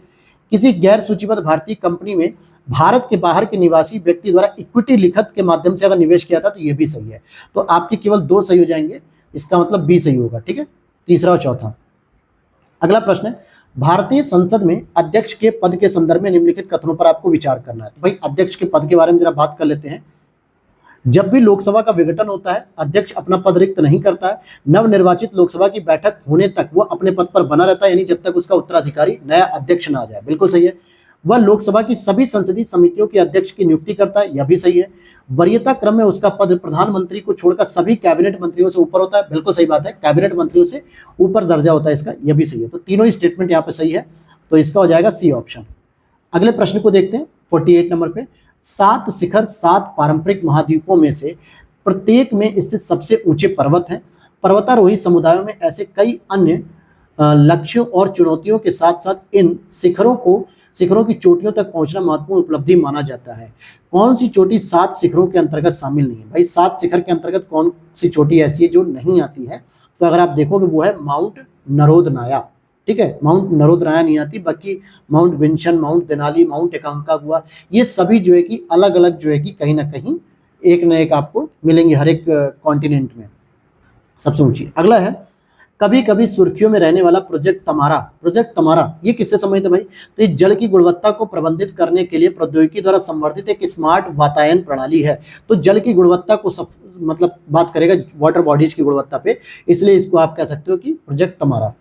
अगला प्रश्न है आपका 50 नंबर पे, मत्स्य पालन और जल कृषि अवसंरचना विकास निधि FIDF योजना के संदर्भ में निम्नलिखित कथनों पर विचार कीजिए। इसका गठन 2022-23 में 20 मिलियन टन मत्स्य उत्पादन के लक्ष्य के साथ किया गया था क्या? फिर हम बात करेंगे कि यह योजना सभी राज्यों और केंद्र शासित प्रदेशों में लागू है। इस योजना के कार्यान्वयन के लिए राष्ट्रीय कृषि और ग्रामीण विकास बैंक नोडल बैंक के रूप में है। तो देखो पहला भी सही है कि 2022-23 में 20 मिलियन टन प्रोडक्शन से हम लोग ने इसका एस्टैब्लिशमेंट किया, और दूसरा भी सही है कि राज्य और केंद्र शासित प्रदेश दोनों इसमें शामिल होंगे। लेकिन तीसरा स्टेटमेंट यहाँ पर गलत हो जाएगा। क्यों ऐसा कहा जा रहा है? क्योंकि इसको वित्तीय सहायता देने के लिए 80% तक तो ऋणदान रहेगा और प्रतिवर्ष 3% तक जो है कि ब्याज में छूट मिलेगी। और इसके लिए जो नोडल एजेंसी है ना, वो हैदराबाद में स्थित राष्ट्रीय मत्स्य विकास बोर्ड है, NFDB, न कि बैंक है, बल्कि क्या है? राष्ट्रीय मत्स्य विकास बोर्ड। ये इसके लिए जो है कि आपकी नोडल एजेंसी रहेगी। तो तीसरा गलत है, अर्थात 1 और 2। अगला प्रश्न है क्वेश्चन नंबर 51, तत्व और सार के सिद्धांत का प्रयोग मुख्य रूप से संघ और राज्यों के बीच विधायी शक्तियों के दायरे को निर्धारित करने के लिए किया जाता है, और इस सिद्धांत का तात्पर्य है कि जो कार्य प्रत्यक्ष रूप से नहीं किया जा सकता उसे अप्रत्यक्ष रूप से भी नहीं करना चाहिए। तो पहला तो सही है कि भाई वो संघ और राज्यों के बीच विधायी शक्तियों के बारे में बात कर रहा होता है, लेकिन इसका मतलब ये नहीं है कि जो काम आप प्रत्यक्ष रूप से नहीं कर सकते उसे अप्रत्यक्ष रूप से आप नहीं करोगे। ठीक है, ये चीज हो गया। अब दूसरी बात करें मॉडर्न हिस्ट्री की, लाला लाजपत राय जी के बारे में बात करेंगे। वह पंजाब केसरी के नाम से लोकप्रिय थे। क्या उन्हें पंजाब केसरी कहा जाता था? वह हिंदू महासभा के सदस्य भी थे। उन्हें सर्वेंट्स ऑफ पीपल सोसाइटी का गठन किया। पंजाब की जलियांवाला बाग के विरोध प्रदर्शन के दौरान लाठीचार्ज में घायल होने से उनकी मृत्यु हो गई। तो देखिए पहला, दूसरा, तीसरा सही है, लेकिन चौथा आपका सही नहीं है, क्योंकि जो उनकी मृत्यु हुई थी दोस्तों, वो हुई थी साइमन कमीशन का विरोध करने पर। और जलियांवाला बाग का हत्याकांड हुआ था 13 अप्रैल 1919 को, जबकि जो साइमन कमीशन भारत आया था वो 1928 में आया था, और लाहौर में ये उसका विरोध कर रहे थे, जहां पर जो है कि पुलिस वालों ने जो है कि इनके ऊपर लाठियां चार्ज की, जिसकी वजह से इनकी मृत्यु हो जाती है 1928 में। तो भाई ये 10 साल का गैप है, तो ऐसा नहीं है। तो ये चौथा स्टेटमेंट ही गलत है, और यहाँ पूछ रहा कितने सही नहीं है। तो जब भाई कितने सही नहीं है, तो यानी कि केवल एक ऐसा है जो सही नहीं है, बाकी ये तीनों सही है। अगले प्रश्न पे चलते हैं। क्वेश्चन नंबर 53 आपका कह रहा है, निम्नलिखित में से कौन सा मूल अधिकार शत्रु देश के नागरिकों के लिए उपलब्ध नहीं है? यानी कि मूल अधिकार जैसे आपको पता है कि हमारे भारतीय नागरिकों को भी प्राप्त है, और कुछ मूल अधिकार ऐसे हैं जो विदेशियों को भी प्राप्त होते हैं। लेकिन अगर उन विदेशियों में से कोई ऐसा विदेशी जो हमारे शत्रु देश से संबंधित है, तो उसे कुछ मूल अधिकार नहीं मिलते। सबसे इंपॉर्टेंट चीज कि शत्रु देश किसे कहा जाता है? आपके दिमाग में आएगा तुरंत कि सर भारत को क्या शत्रु देश? तो चाइना है, पाकिस्तान है, नेपाल है, इन्हें शत्रु देश नहीं कहा जाता। शत्रु देश उसे माना जाता है जिस समय हम शत्रु के मतलब किसी देश के साथ अगर हम युद्ध की स्थिति में युद्ध कर रहे हैं, तो उस समय उस देश को हम शत्रु कहेंगे। जैसे 1962 में चाइना हमारा दुश्मन था, 1971 में, 1965 में, 1999 में पाकिस्तान हमारा शत्रु देश था। आज वो शत्रु देश नहीं है। चाइना और भारत के साथ बहुत अच्छे व्यापार होते हैं, पाकिस्तान के साथ व्यापार होता है, तो इन्हें शत्रु देश नहीं कहा जाता है। ठीक है, ये पॉलिटिकल साइंस की भाषा में बता रहा हूँ। अब यहाँ पे अगर कोई देश शत्रु देश है तो उसे सिंपली प्राण और दैहिक की स्वतंत्रता नहीं मिलेगी, आर्टिकल नंबर 21। विधि के समक्ष समता और विधि के समान संरक्षण, आर्टिकल नंबर 14 भी नहीं मिलेगा। धार्मिक कार्यों के प्रबंध की स्वतंत्रता, आर्टिकल नंबर 26, ये भी नहीं मिलेगा। विशेष मामलों में निरोध एवं गिरफ्तारी से संरक्षण, आर्टिकल नंबर 22 जो है ये भी प्राप्त नहीं होगा। अर्थात 1, 2, 3, 4 चारों ही प्रतिबंधित कर दिए जाएंगे उसे। अगला प्रश्न यहाँ पे, निम्नलिखित संसदीय विशेषाधिकारों पर विचार कीजिए।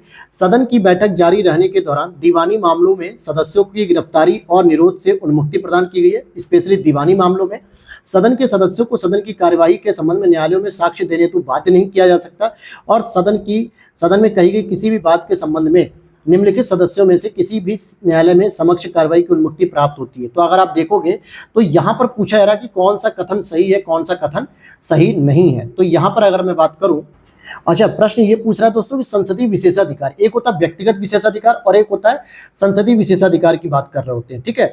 तो यहां पर आप देख सकते हो कि संसदीय विशेषाधिकार में बी वाला सही हो जाएगा कि सदन के सदस्यों को सदन की कार्यवाही के संबंध में जो भी न्यायालय में साक्ष्य प्रस्तुत करने के लिए बाध्य नहीं किया सकता, जबकि पहला और तीसरा ये व्यक्तिगत विशेषाधिकार होते हैं किसी भी सांसद के। तो यहाँ के हिसाब से केवल एक युग्म सही है और वो कौन सा, दूसरा वाला, ये संसदीय विशेषाधिकार में आता है।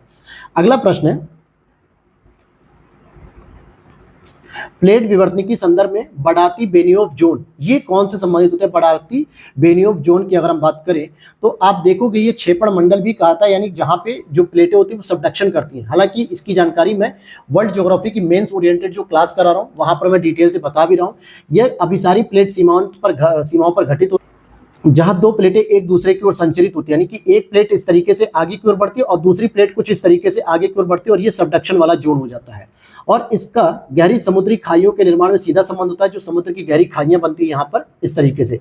तो सी ऑप्शन सही हो जाएगा, दोनों ही सही है। अगले प्रश्न को देखते हैं, गौरैया के संदर्भ में निम्नलिखित कथनों पर विचार कीजिए। यह दिल्ली का राजकीय पक्षी है, यह IUCN की संकटग्रस्त प्रजातियों की रेड लिस्ट में वल्नरेबल श्रेणी में सूचीबद्ध है और यह एक संकेतक प्रजाति के रूप में मानी जाती है। तो यहाँ पर देखोगे कौन कौन सा सही है, इसके बारे में बात करेंगे। तो भाई दिल्ली का ये राजकीय पक्षी है कि नहीं, तो ये बिहार का भी है और दिल्ली का भी है, ये दोनों बातें सही है। लेकिन आप देखोगे दूसरा गलत हो गया, ये वल्नरेबल नहीं है बल्कि लीस्ट कंसर्न है, यानी कि ज्यादा संकटग्रस्त है और ये एक संकेतक प्रजाति, ये तो बात सही है। तो 1 और 3 सही है, यानी केवल 2 सही है।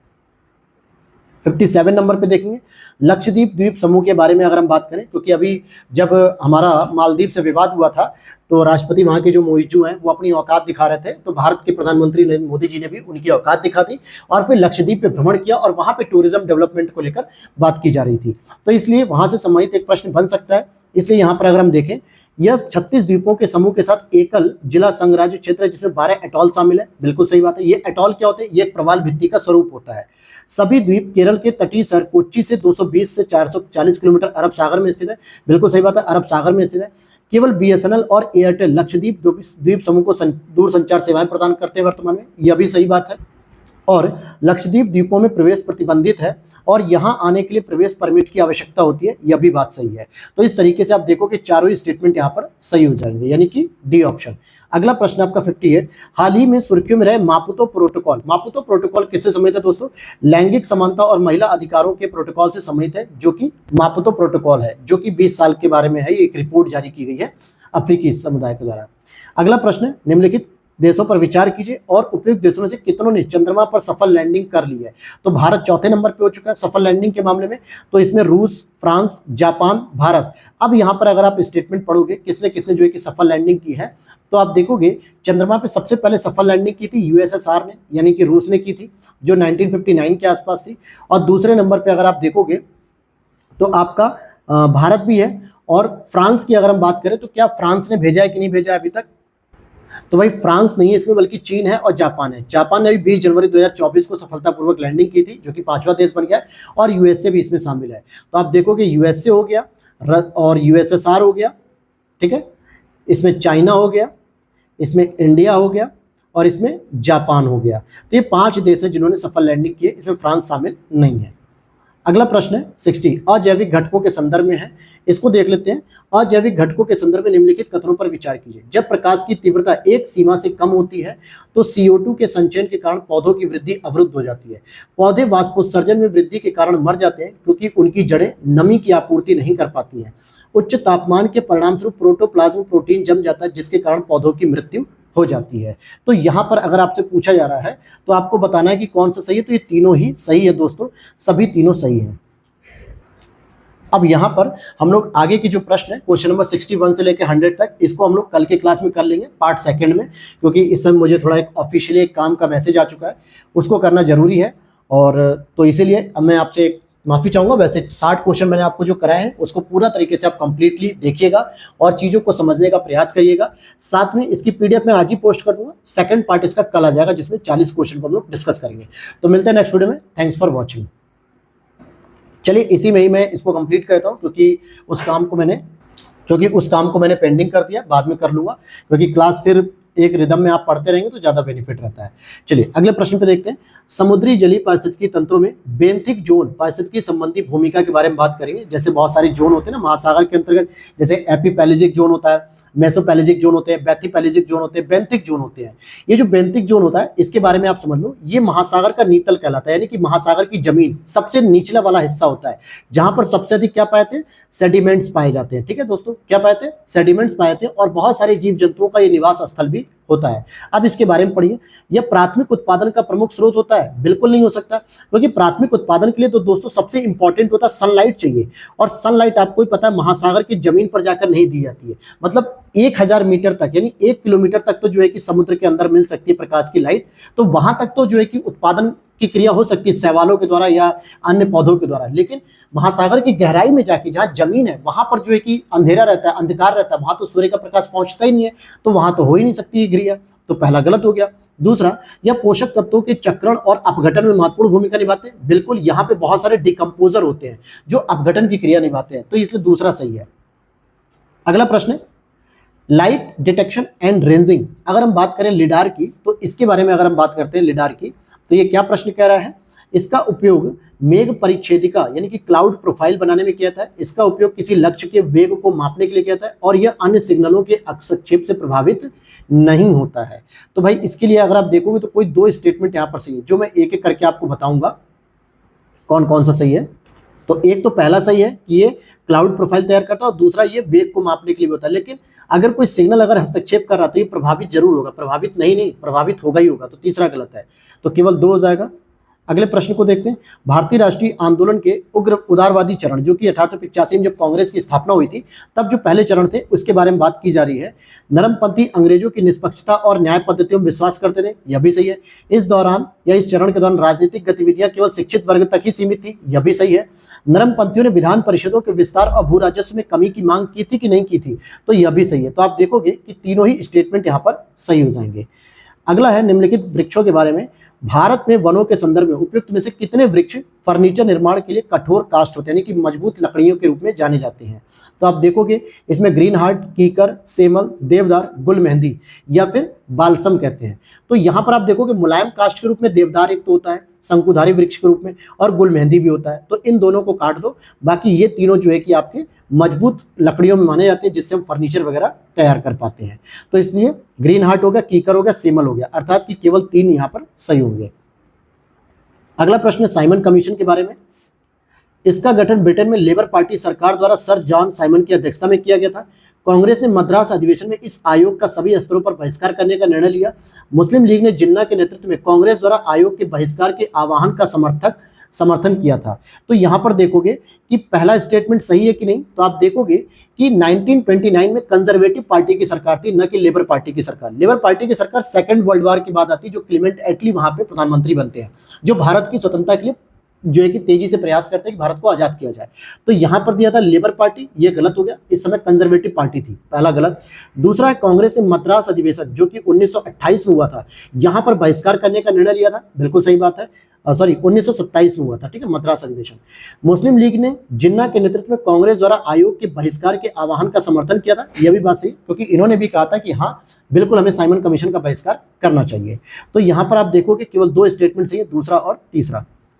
अगला प्रश्न है सहकारी समितियों के बारे में। सहकारिता संविधान के तहत समवर्ती सूची का एक विषय है, और यह संबंधित राज्य सरकारों द्वारा प्रशासित होता है। अगला पॉइंट देखोगे बहुराज्य सहकारी समिति अधिनियम 2002 को एक से अधिक राज्यों के सदस्यों के हितों की रक्षा करने वाली सहकारी समितियों के विनियमित करने के लिए अधिनियमित किया गया। दूसरा सही है, ये करंट अफेयर्स का पॉइंट है, अभी मैंने करंट अफेयर्स में बताया भी था। और जो सहकारी समितियां हैं ये स्पेशली राज्य सूची का विषय होता है दोस्तों, समवर्ती सूची का विषय होता ही नहीं है, इसलिए पहला गलत हो जाएगा। अगला प्रश्न है भारत के सांस्कृतिक इतिहास के संदर्भ में निम्नलिखित में से कौन सा मंदिर पल्लवों से संबंधित नहीं है? आप देखोगे ऐरावतेश्वर मंदिर, सोर मंदिर, मामदुरु सलकृत मंदिर और कैलाशनाथ मंदिर। ये मैंने आपको जो आर्ट एंड कल्चर का 365 था उसमें मैंने बताया था। तो यहाँ पर ये जो मंदिर आपको देखने को मिलेगा, ऐरावतेश्वर जो मंदिर है, ये स्पेशली आपको चोल साम्राज्य के अंतर्गत देखने को मिलेगा, और ये कहाँ पे है? तमिलनाडु में स्थित है, तो चोल साम्राज्य से है। बाकी ये तीनों सही है। अगला प्रश्न है, निम्नलिखित में से कौन सी प्रागैतिहासिक काल में नवपाषाण कालीन स्थलों की एक अद्वितीय विशेषता थी? तो भाई वो थी स्थायी जीवन शैली और कृषि, जो कि नवपाषाण काल में आपको स्थायी जीवन शैली मिलती है, कृषि का विकास भी हो चुका था। अगला प्रश्न है, भारतीय रिजर्व बैंक की कार्ड टोकनाइजेशन नीति के संदर्भ में बात करते हैं। कार्ड टोकनाइजेशन नीति जो आरबीआई लॉन्च कर रहा है, इसके बारे में कौन सा सही है? प्रत्येक डेबिट कार्ड लेनदेन के लिए कार्ड टोकनाइजेशन अनिवार्य है, गलत। ग्राहक एक समय में अधिकतम 5 डिवाइस पर टोकनाइजेशन का अनुरोध कर सकते हैं, गलत। कार्ड जारीकर्ता किसी ग्राहक के कार्ड टोकनाइजेशन को अस्वीकार नहीं कर सकते, गलत। अस्वीकार भी कर सकते हैं, यानी कि कोई नहीं, इनमें से कोई भी सही नहीं है। अगला प्रश्न 70, यहाँ पर पूछा जा रहा है कि इससे भूजल स्तर में गिरावट आती है, उर्वरकों के अत्यधिक उपयोग के कारण नाइट्रोजन प्रदूषण और सुपोषण हुआ है, इससे मृदा प्रदूषण और मृदा लवणता की समस्या उत्पन्न हुई है, और इससे फसल गहनता में कमी आई है। ये पूछ रहा है कि हरित क्रांति के नकारात्मक परिणामों के बारे में पूछ रहा है, हरित क्रांति के नकारात्मक परिणाम। तो भाई देखिए, हरित क्रांति की बात करेंगे तो वर्ल्ड में जो है कि नॉर्मन बोरलॉग ने जो है कि इसको शुरू किया, हालांकि भारत में MS स्वामीनाथन जी ने शुरू किया था हरित क्रांति, और इसमें जो था अधिक प्रोडक्शन देने वाली जो हाई किस्म की जो हाई एल्डेड जो वैरायटीज होती थी, HYV हाई एल्डेड वाली, तो इस पे फोकस किया गया था। तो अगर आप देखोगे इसमें भूजल स्तर में गिरावट हुई है कि नहीं, तो बिल्कुल सही बात है। इसमें जो है कि जल का दोहन बहुत अधिक किया गया, जल का दोहन किया गया, इस वजह से भूजल स्तर में गिरावट हुई। दूसरा, उर्वरकों का अधिक प्रयोग किया गया केमिकल का, पेस्टिसाइड से, जिससे प्रदूषण भी बढ़ा और सुपोषण की प्रक्रिया भी हुई, तो ये भी सही है। और इससे मृदा प्रदूषण और मृदा लवणता की समस्या भी पैदा हुई थी, यह भी सही है। लेकिन इससे फसल गहनता की कमी नहीं आई, बल्कि फसल गहनता में वृद्धि हुई। जैसे वर्तमान में अगर आप देखोगे तो 155% भारत की फसल गहनता है, तो इससे फसल गहनता में वृद्धि हुई थी, कमी नहीं हुई थी। तो 1, 2, 3 सही है, अर्थात केवल 3 सही हो जाएगा। अगला प्रश्न यहाँ पे रिपोर्ट का नाम है और संबद्ध संगठन। यहाँ पे पूछ रहा है कौन कौन से युग्म सही सुमेलित हैं। तो अगर आप देखोगे कि विश्व जनसंख्या स्थिति रिपोर्ट की बात करेंगे तो संयुक्त राष्ट्र जनसंख्या कोष लॉन्च करता है, बिल्कुल सही बात है। दूसरा है यहाँ पर इंटरनेशनल माइग्रेशन आउटलुक, अगर इसकी बात करें तो इसको OECD यानी आर्थिक विकास और विकास संगठन, आर्थिक सहयोग और विकास संगठन, इसके द्वारा जारी की जाती है, इसके द्वारा नहीं, ठीक है। और ग्लोबल जेंडर गैप रिपोर्ट की बात करें, ग्लोबल जेंडर गैप जो है वर्ल्ड इकोनॉमिक फोरम जारी करता है, ये भी नहीं, तो केवल पहला सही है इसमें, केवल एक। अगला प्रश्न है, हाल ही में प्रधानमंत्री जी ने G20 देशों के नेताओं की बैठक में दिए गए अपने प्रारंभिक वक्तव्य में एक उदाहरण मानवता का कल्याण और सुख सदैव सुनिश्चित किया जाए, इसका उल्लेख किया अशोक के निम्नलिखित शिलालेखों में से लिया गया था। कौन से शिलालेख से लिया गया था? तो ये आपके छठे शिलालेख में कहा गया था, मानवता के कल्याण के लिए अशोक ने लिखा था छठे शिलालेख में, इसलिए मोदी जी ने भी वहां से इस स्लोगन को उठा लिया। अगला प्रश्न यहां पर देखेंगे हम लोग, क्वेश्चन नंबर 73 की बात करते हैं। क्या कहता है?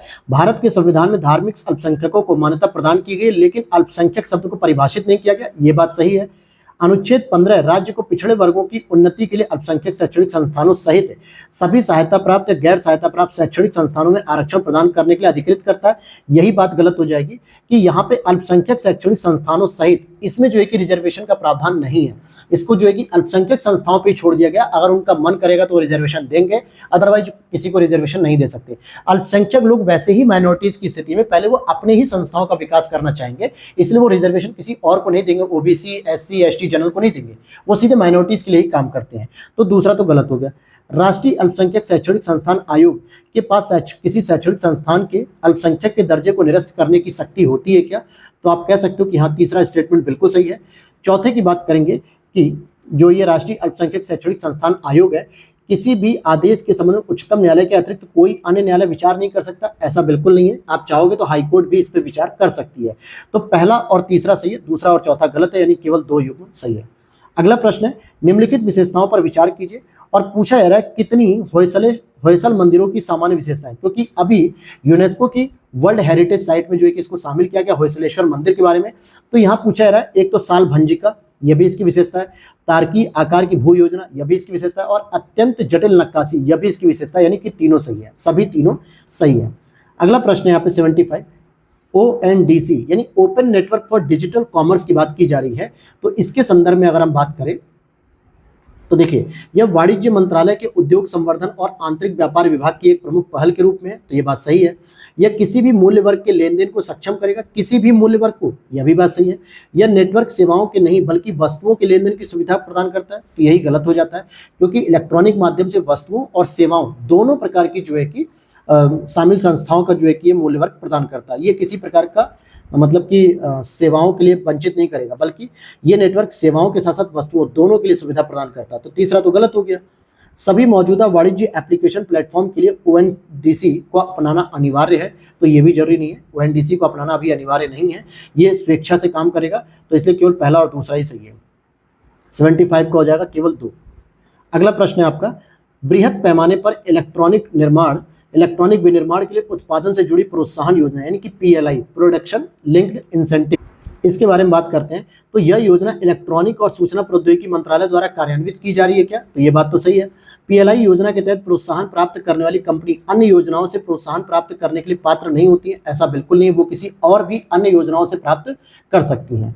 विनिर्माण कंपनीकर्ताओं को वार्षिक टर्नओवर के आधार पर प्रोत्साहन दिया जाता है, तो वार्षिक टर्नओवर के आधार पर नहीं बल्कि विक्रय के आधार पर होता है कि वो कितना विक्रय कर पा रही है। तो केवल पहला ही सही है, यानी केवल एक युग्म सही है। अगला प्रश्न है, भारत में खनिज उत्पादन के संदर्भ में निम्नलिखित कथनों पर विचार कीजिए। खनिज उत्पादन का मूल्य का लगभग 97% भाग केवल 7 राज्यों से प्राप्त होता है। खनिजों के उत्पादन में छत्तीसगढ़ के बाद ओडिशा की हिस्सेदारी सबसे अधिक है। क्या ये बातें सही हैं? तो बिल्कुल दोनों ही बातें सही हैं, क्योंकि लगभग 7 राज्य ऐसे जहाँ से 97% हमें चीजें प्राप्त होती हैं। और अगर हम बात करें उसमें तो स्पेशली छत्तीसगढ़ पहले नंबर पे, फिर राजस्थान, ओडिशा पहले नंबर पे है 44% के साथ, फिर छत्तीसगढ़, राजस्थान, कर्नाटक, झारखंड, एमपी, महाराष्ट्र, ये सभी राज्य आते हैं। अगला प्रश्न है, यहाँ पे कुछ देशों के नाम दिए हैं। उपयुक्त में से कितने देश या संघों ने भारत, मध्य पूर्व, यूरोप यानी कि MIC कहते हैं या क्या था उसका पूरा नाम नहीं याद आ रहा मुझे, हाँ IMEC यानी कि India middle east Europe economic corridor, जो कि G20 में इसको शुरू किया गया था 2023 में G20 में। तो यहाँ पे पूछ रहा है कि इस पे समझौते पर हस्ताक्षर करने वाले कितने देश हैं। भाई कितने देश हैं? अगर इनके नाम की बात करें तो इसमें सऊदी अरब भी शामिल होता है, इसमें यूरोपीय संघ भी शामिल होता है, इसमें भारत तो शामिल है ही है, और इसमें संयुक्त अरब अमीरात भी शामिल होता है, इसमें फ्रांस भी शामिल होता है, इसमें जर्मनी, इटली और संयुक्त राज्य अमेरिका भी। तो यहाँ के हिसाब से तो ये 3 देश शामिल है, तो केवल 3 हो जाएंगे। अगला प्रश्न यहाँ पे आर्टिफिशियल इंटेलिजेंस से संबंधित कुछ शब्दावलियां हैं और उसके अर्थों की बात कर रहा है कि कौन कौन से सही सुमेलित हैं। तो देखो, डीप लर्निंग का मतलब होता है कंप्यूटर द्वारा मानव मस्तिष्क के अनुकरण के आधार पर लर्निंग करना, बिल्कुल सही है। नेचुरल लैंग्वेज प्रोसेसिंग की बात करेंगे, मशीनों की अंतरक्रिया के अनुकरण करने की क्षमता, यह भी सही है। लार्ज लैंग्वेज मॉडल की बात करेंगे, ऐसा प्रोग्राम जो मानव जैसी प्रतिक्रिया उत्पन्न करता है, यह भी सही है। तो तीनों ही यहाँ पर सही हो जाएंगे। अगला प्रश्न देखते हैं, लेखक है और यहाँ पे रचना है, कौन कौन से यहाँ पे मिलान है, इसके बारे में बात की जा रही है आपसे। तो यहाँ पे देखोगे, जियाउद्दीन बर्नी, क्या ये तबकात नासरी से संबंधित है? तो हम कहेंगे कि नहीं। तबकात ए नासरी मिनहाज सिराज ने लिखी थी, पहला गलत हो गया। तारिक अल हिंद की बात करें तो ये अलबर्नी की पुस्तक लिखी हुई है, ये बात सही है। और तारीख फिरोज शाही की अगर मैं बात करूं तो ये लिखी थी जियाउद्दीन बर्नी ने, तो यह भी गलत है, यानी जस्ट अपोजिट है। आप ऐसे मिला सकते हो, मिनहाज सिराज, तबकात नासरी, जियाउद्दीन बर्नी, तारीख फिरोज शाही, जबकि अलबर्नी वाला सही है, यानी केवल एक युग्म सही है। अब आ जाते हैं पोलर वर्टेक्स के बारे में। ध्रुवी भंवर के बारे में बात करें तो यह पृथ्वी के ध्रुवों के निकट घटित होने वाला उच्च दाब और ठंडी वायु का एक बृहद क्षेत्र होता है। यह प्रत्येक वर्ष शीत ऋतु में घटित होता है और ग्रीष्म ऋतु में अनुपस्थित हो जाता है। क्या ये बातें सही है कि नहीं? तो हम कहेंगे कि नहीं, दोनों ही बातें यहाँ पे गलत है, क्योंकि जो ध्रुवी भंवर है ये उच्च वायुदाब प्रणाली नहीं है, ये उच्च वायुदाब प्रणाली नहीं है, मतलब कि हाई प्रेशर वाली घटना नहीं है, बल्कि ये दोनों ध्रुवों पे घटित होता है, बल्कि ये लो प्रेशर के साथ घटित होता है। अर्थात ये पृथ्वी के नॉर्थ पोल और साउथ पोल पर होता है, जो आपको देखने को मिलता है, और स्पेशली ये लो प्रेशर से संबंधित होता है। सामान्यतः क्या होता है, आपको नॉर्थ पोल और साउथ पोल पे हाई प्रेशर देखने को मिलता है, तो ये एक सामान्य घटना होती है। लेकिन जब ये घटना घटित होती है तो यहाँ पे लो प्रेशर बन जाता है। तो इसीलिए ये जो है कि चर्चा में रहने वाली घटना होती है कि ध्रुवों पर भी लो प्रेशर बन रहा है। इसका मतलब है कि जो ग्लोबल वार्मिंग है या जो ह्यूमन एक्टिविटीज है वो कितना अधिक प्रभावित कर रहा है पोलर को। ठीक है, ये चीज हो गई। दूसरा, यह प्रत्येक वर्ष शीत ऋतु में घटित होता है और ग्रीष्म ऋतु में अनुपस्थित होता है, तो यह बात बिल्कुल गलत है। यह अगर देखा जाए तो ग्रीष्म ऋतु में ये कमजोर होता है और शीत ऋतु में ये सशक्त होता है, यानी कि दोनों ही स्थिति में ये देखने को मिलता है, अनुपस्थित नहीं होता। तो इसलिए डी ऑप्शन हो जाएगा। मरुस्थल में मरीचिका की जो घटना होती है वो पूर्ण आंतरिक परावर्तन पर आधारित होती है, TIR, यानी कि टोटल इंटरनल रिफ्लेक्शन पे। अगला प्रश्न है आपका 83 नंबर पे, भारतीय संविधान की प्रस्तावना के संदर्भ में निम्नलिखित कथनों पर विचार कीजिए। इसे अभी तक केवल एक बार संशोधित किया गया। क्या 42वें संविधान संशोधन के द्वारा ही केवल अभी तक इसे संशोधित किया गया? तो ये बात सही है। इस संशोधन के माध्यम से प्रस्तावना में गणराज्य शब्द नहीं, ये नहीं जोड़ा गया था, बल्कि समाजवादी, पंथनिरपेक्ष और अखंडता, ये 3 शब्द जोड़े गए थे। कौन से शब्द जोड़े गए थे? एक तो समाजवादी, पंथनिरपेक्ष और तीसरा अखंडता, ये 3 शब्द जोड़े गए थे। तो केवल पहला सही है, दूसरा गलत है। अगले प्रश्न को देखते हैं। यहाँ पे जल निकायों को उत्तर से दक्षिण क्रम में, अब देखिए ये चीज मैंने आपको बताई है, नॉर्थ से साउथ की ओर अगर हम चलेंगे, ठीक है, ये मैंने आपको वर्ल्ड मैपिंग में कराया भी था, अगर आपको पता होगा तो। ओखोटक सागर कहाँ पे मिलेगा? आपको पश्चिमी प्रशांत महासागर में मिलेगा, जो रशिया के पास देखने को मिलेगा, सखालिन द्वीप पर, ठीक है, कुराइल आइलैंड भी कह सकते हैं। इसके बाद आपको जापान सागर देखने को मिलेगा। फिर अराफुरा सागर की बात करेंगे ऑस्ट्रेलिया के पास, और वेडल सागर की बात करेंगे दक्षिणी महासागर का हिस्सा होता है। तो 1 2 3 4 चारों ही मैंने आपको पढ़ाए हैं, बिल्कुल क्रम से।